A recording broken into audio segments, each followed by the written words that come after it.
দেয়ালে দেয়ালে লিখে দিবেন শরিয়া আইন চায় না তারা। বলেন, কোন না কোন অপরাধে অপরাধী যারা। বলেন আমার সাথে, শরিয়া আইন চায় না তারা, কোন না কোন অপরাধে অপরাধী যারা।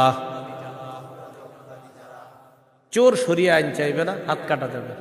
ধর্ষক শরিয়া আইন চাইবে না, তাকে পাথর মেরে হত্যা করা হবে, তার উপর ইসলামের শাস্তি প্রয়োগ করা হবে। এই জন্য ধর্ষক চাইবে না, চোর চাইবে না।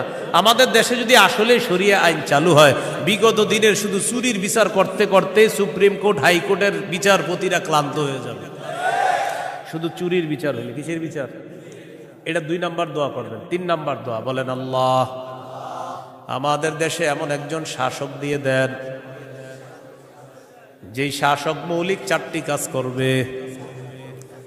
1 নাম্বার নামাজ কায়েম করবে, 2 নাম্বার যাকাত প্রতিষ্ঠিত করবে, 3 নাম্বার সৎ কাজের আদেশ করবে, 4 নাম্বার অসৎ কাজের নিষেধ করবে।